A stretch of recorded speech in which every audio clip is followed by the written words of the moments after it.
Today we are looking at strengthening and conditioning our ankles and our calves. So the lower part of our leg, really important for our balance, our jumping, our sprinting and all those kind of things. As always, before we get started, let's go through our 5 S's. First is our sanitize, so make sure you've washed your hands, use a bit of hand sanitizer, make sure you're nice and clean and safe. Next up is space.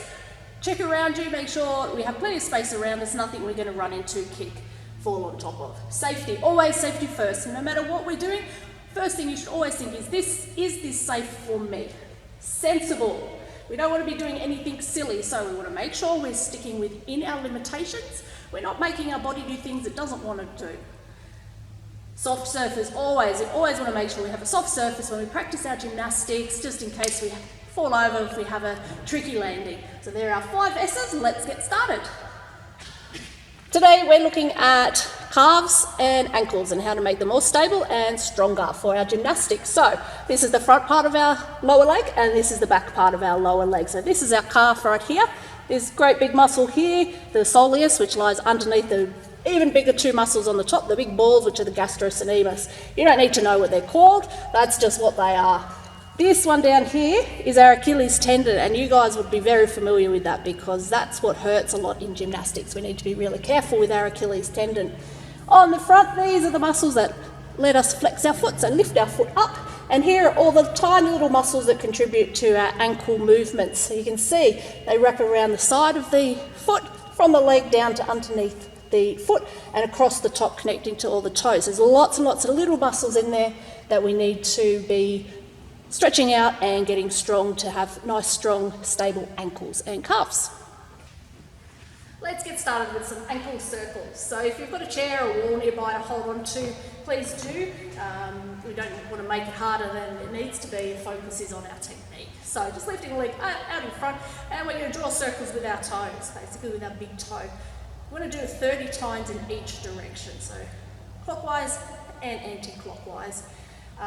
Speed is fine when you're doing ankle circles. We're not too worried about what the pace is, but we do want to make sure those circles are nice and big. We don't want to get tiny little circles because that kind of defeats the purpose of it all. We want them to be nice and big. Once you've done 30 in each direction, you're going to switch sides, do the same again. Take note of the differences on the different side of your body. Ankles is another place that really will show up imbalances in your body. Definitely will have a tighter side with your ankles. And yeah, I can already see that this is not Brad's best because of the flow of the circle. So that's how you can tell when one side is a little bit off. It's not quite as good, yeah. It's just not smooth.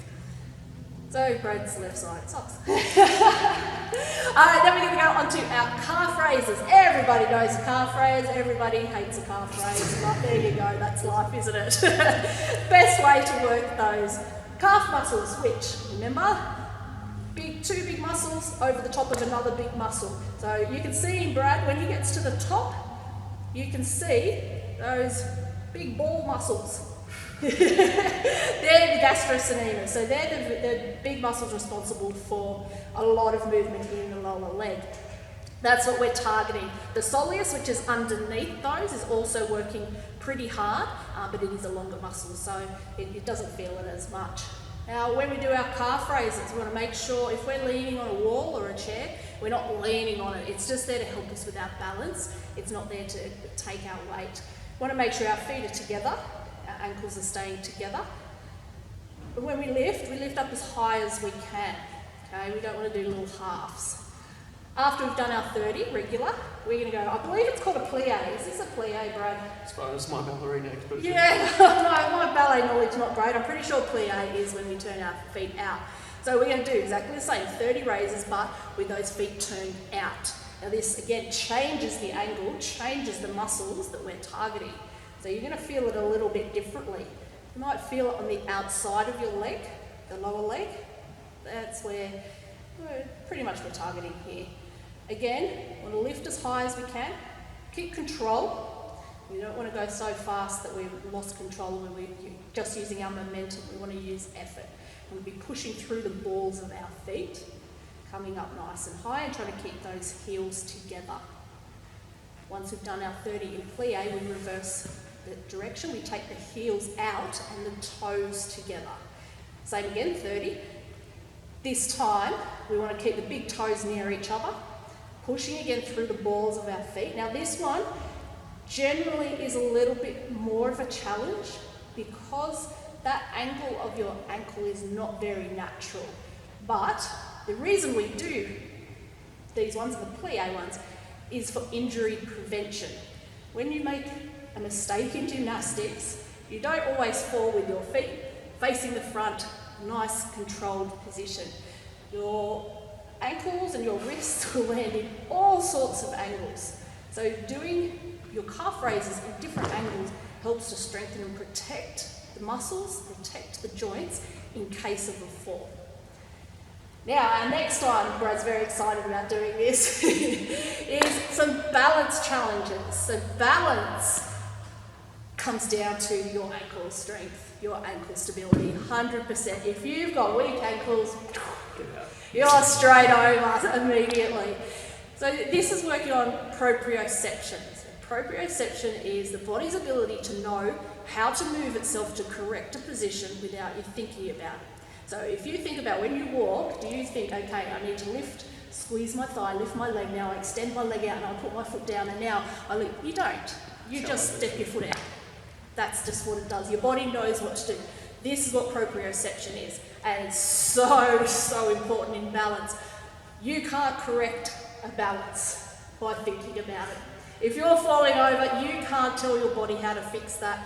It doesn't work that way. Your body has to know. So that's why balance training is so important, particularly for the ankles. So we're going to do a little easy balance sequence. Easy. Yeah. You can do it with your shoes on or off. I prefer shoes off purely for that proprioception. You've got a better feeling of the floor underneath you, but it's totally up to you guys. You do what you prefer to do. Okay, so we're going to start arms out, and we're going to lift into our triangle, which is our knee up in front, big toe next to our knee, and we're going to hold here for a couple of seconds. Now, without touching down, we're going to open to our tripod. So take that knee out to the side. So just that slight shift, you'll feel your body has to readjust. Now from here, we're going to go into a half star, is what I call it. We reach out and take the leg behind. Now we're not going into a full arabesque, we're still opening our hips off to the side. From here, we come back through to our triangle without touching down, knee in front, that's it. Hold for a few seconds, open to the side, hold for a few seconds, and then reaching out. Okay, so we're moving across different planes of movement here. This time we're going to increase the challenge. Have a little rest, shake it off. Thank you. When you're balance training, you've got to rest. You can't just stay on that leg for half an hour, it's not going to happen. Give your leg a little shake, give your ankle a roll.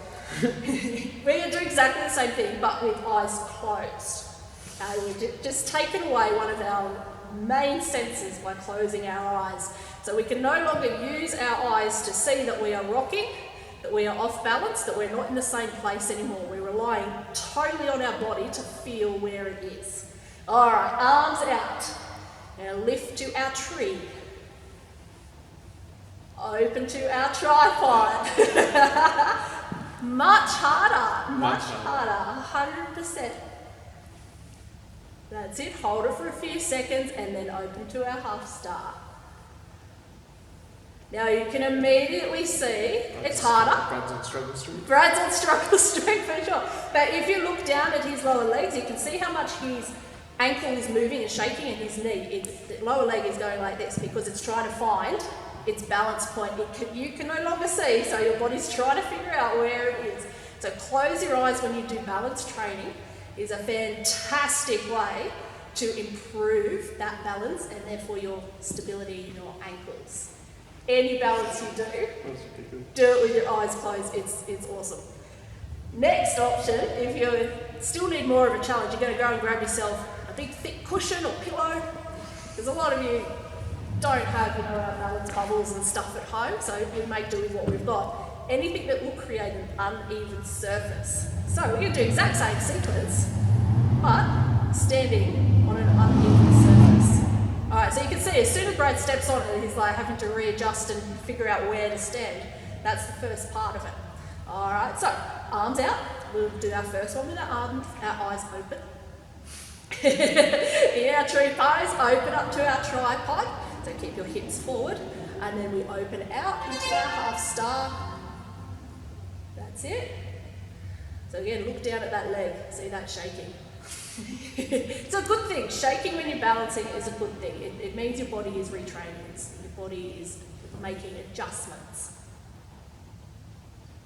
Beautiful. One more time. We're going to do it 3 times.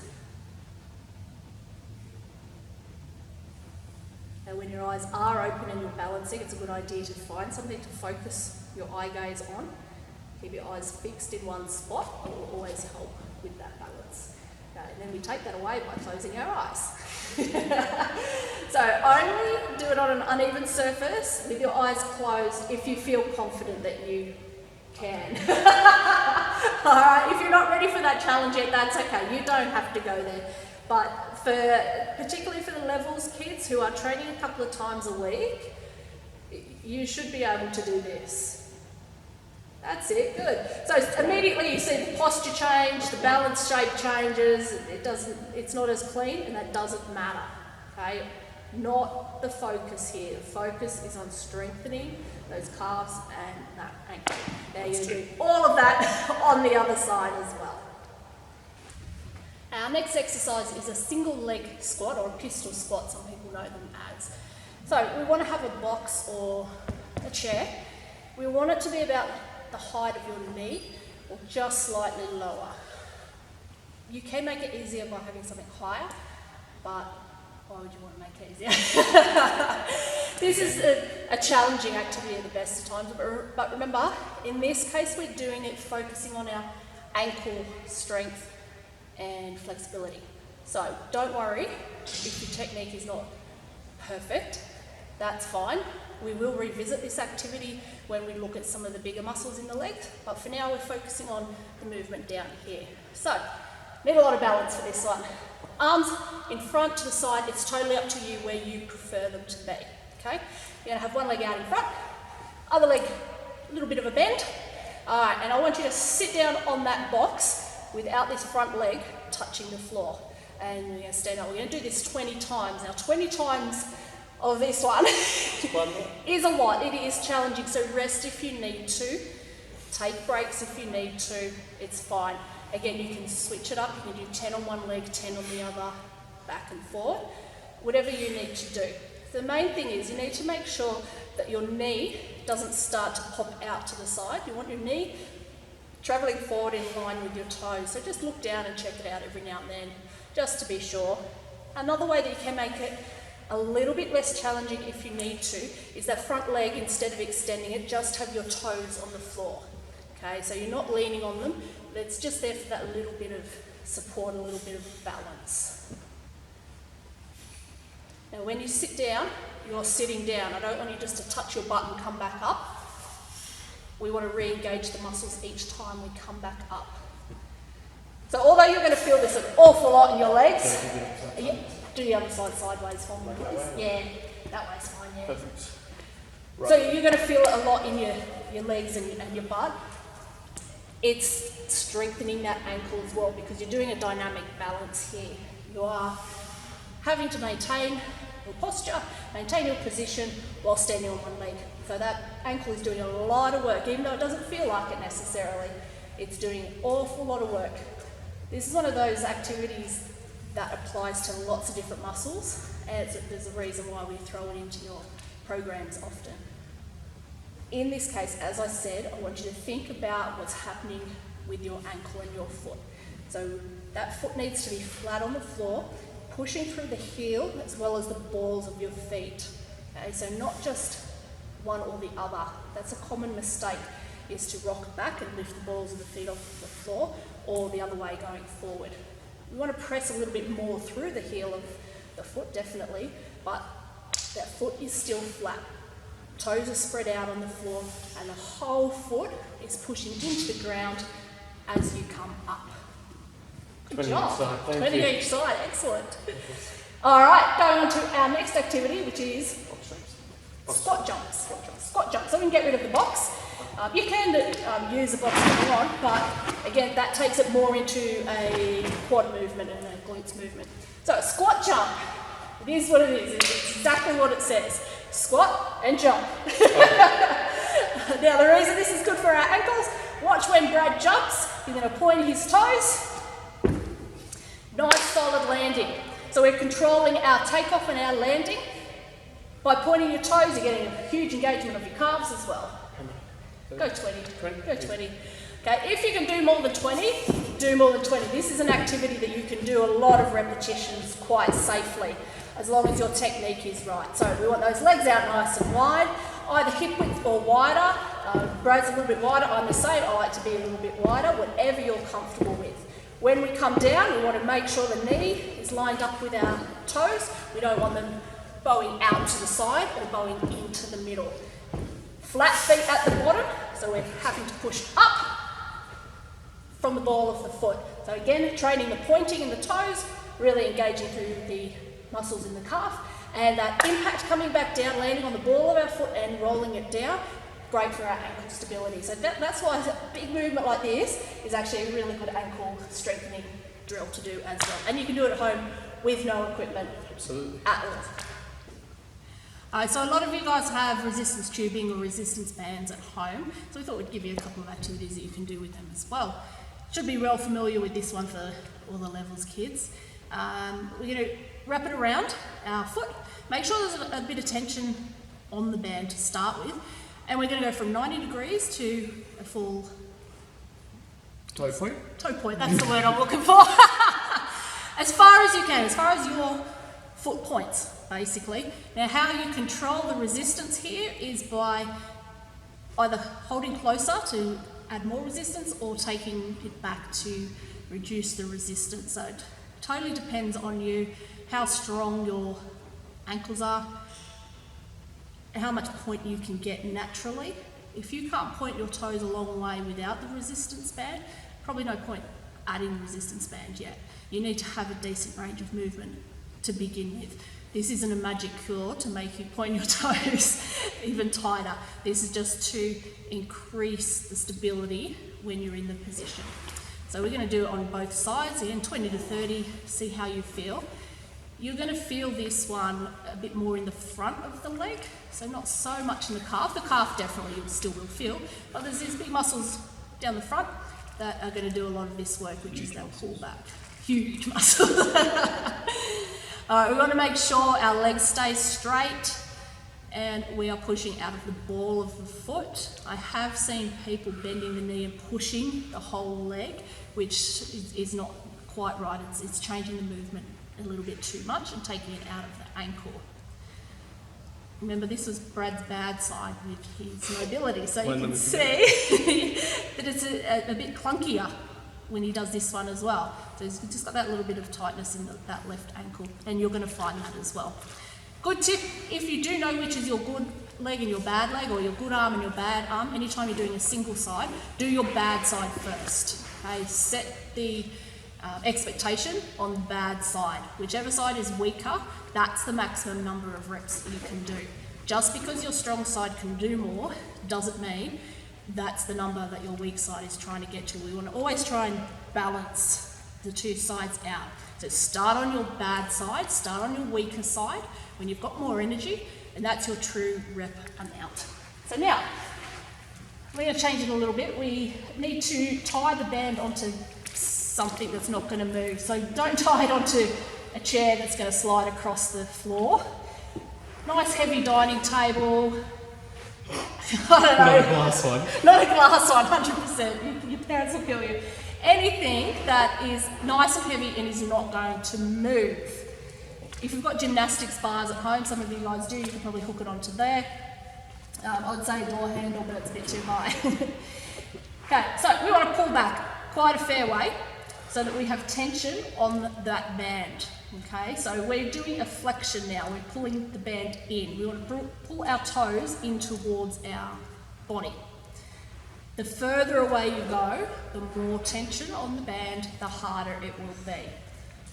If you go too far, that band is just going to flick right off, so don't take it out too far. But you do want enough tension that it's going to give you some resistance. That's exactly what's going to happen. It's going to come off if it's a little bit too far. Now, if you have the full loops, just loop it around on one end and it will work just fine. All right, we're going to show you some rolling and then we are done with our calves and ankles for today. All right, we always like to finish with some rolling. A really nice way to relax the muscles, give them a little bit of a massage and just a bit of a release. So our calves are dead easy to roll. Not very comfortable to roll all the time though.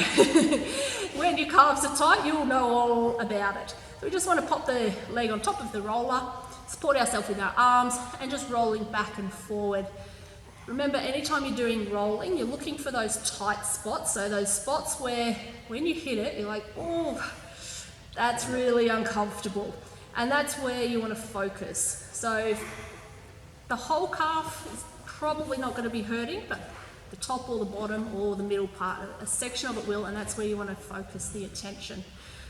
Also remember, your calves are multiple muscles involved, so you can rotate the foot side to side. If you start rolling and you feel like this side is a little tight, just roll the toes out to that side. That'll target those muscles. Same if it's more on the inside, you just bring those toes in. If you want to increase the pressure on the calves, pop the other leg over the top, so cross your ankles, or yeah, you can cross it up there. You choose where to put your other foot to control the amount of pressure. If your calves are really tight, I don't recommend crossing those legs over because it really hurts so a lot. So it's particularly runners, if you guys like going running, you're going to have rock hard, horrible calves. Crossing the leg over, not so nice. So stick with what is not going to absolutely murder you. Other thing that you can do is a ball. Squash ball, tennis ball, golf ball, any little hard ball that you can find. First one is the muscle across the front of the leg. So it runs from here, just under the knee, right the way down to the ankle.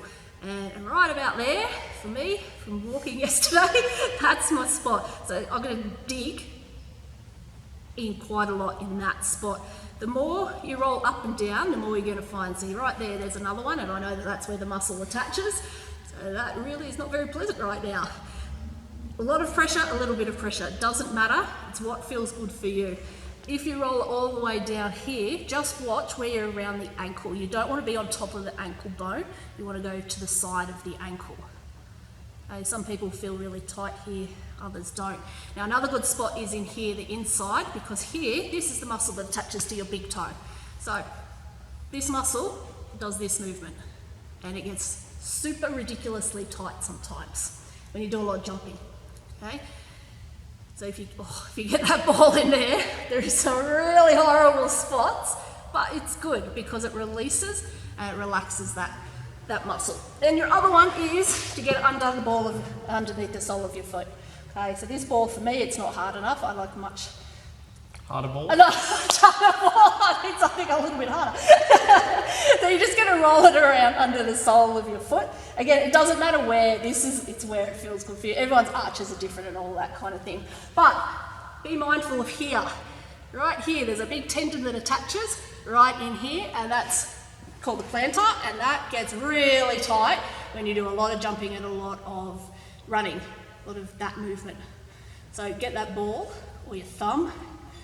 Marbles, big marbles are really good, yeah, and dig right in there. It's really good just to release and relax your feet a little bit. So hopefully you feel a bit more confident with how to condition and improve your range of movement in your ankles and calves. And as always, if you've got any questions, jump on the Facebook page and we're happy to help you out.